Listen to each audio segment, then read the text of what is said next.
Railway ने 1 जून से चलने वाली 200 स्पेशल ट्रेनों के लिए टिकट बुकिंग के पहले ही दिन अपनी जबरदस्त भद्द पिटने के बाद टिकट काउंटरों को भी खोलने का फैसला कर लिया है।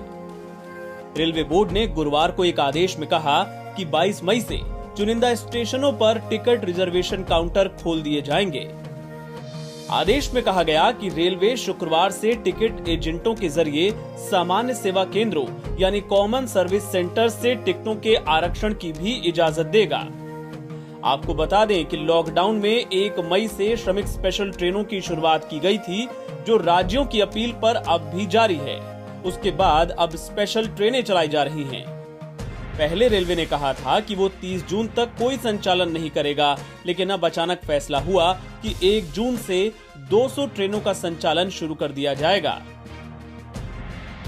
रेलवे के इस ऐलान के बाद गुरुवार से ही टिकट बुकिंग भी शुरू हो गई, लेकिन ये सुविधा सिर्फ IRCTC की वेबसाइट और ऐप के जरिए ही दी गई और वक्त पर सभी ट्रेनों का ऑनलाइन डेटा फीड न हो पाने के चलते 100 से ज्यादा ट्रेनों में टिकट बुकिंग तय समय के मुताबिक यानी सुबह 10 बजे से नहीं हो पाई। गुरुवार को सुबह 10 बजे जब बुकिंग शुरू हुई तो IRCTC के सर्वर में करीब 50 ट्रेनों का ही डेटा फीड हुआ था। रेलवे की भाषा में इसे फायरिंग कहा जाता है। इसलिए यात्री परेशान हुए कि उनके रूट की ट्रेन के बारे में IRCTC की वेबसाइट कुछ बता ही नहीं रही। ऐसे में सोशल मीडिया पर रेलवे की काफी किरकिरी हुई। शायद इसी का नतीजा है कि रेलवे काउंटर से भी टिकट देने का ऐलान गुरुवार को ही कर दिया गया, जबकि रेल मंत्री ने पहले कहा था कि इसके लिए अभी प्रोटोकॉल तैयार हो रहा है और इसमें 2-3 दिन का वक्त लगेगा। अभी तो ये ऑनलाइन बुकिंग शुरू की है। अगले चरण में जो कॉमन सर्विस सेंटर्स हैं देश भर में अलग अलग जगह पे लगभग 1,70,000 कॉमन सर्विस सेंटर्स रेलवे की बुकिंग करते हैं। कल तक हम उन सब में भी बुकिंग शुरू कर देंगे।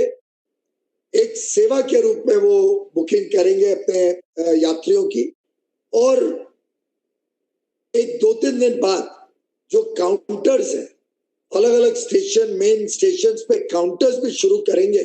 उसको हम जांच रहे हैं कि कई स्थिति स्टेशनों पे बिगड़े ना, कोई भीड़ ना इकट्ठी हो जाए। उसके लिए उसका प्रोटोकॉल बना के और किन किन स्टेशनों में ये काउंटर बुकिंग की सुविधा दे सकते हैं, ये अभी स्टडी हो रहा है पूरे विभाग में। तो प्रोग्रेसिवली ऐसे करके टिकट्स सबको सुविधा पूर्वक मिलने लगेगी। रेलवे की तरफ से जारी प्रेस नोट के मुताबिक रिजर्व टिकट की बुकिंग और कैंसिलेशन की सुविधा पोस्ट ऑफिस और यात्री टिकट सुविधा केंद्र लाइसेंस रखने वालों को भी दे दी गई है। इसके अलावा IRCTC के आधिकारिक एजेंट, रेलवे परिसर में पैसेंजर रिजर्वेशन सिस्टम और कॉमन सर्विस सेंटर को भी ऑफलाइन टिकट बुक करने का अधिकार दिया गया है। सभी जगहों पर सोशल डिस्टेंसिंग का पालन होगा। श्रमिक स्पेशल ट्रेन को लेकर रेलवे की तरफ से कहा गया है कि उसके नियम में फिलहाल कोई बदलाव नहीं है। राज्यों की अपील पर वर्तमान में जारी प्रोटोकॉल के मुताबिक श्रमिक स्पेशल ट्रेनें चलती रहेंगी। NBT ऑनलाइन की रिपोर्ट।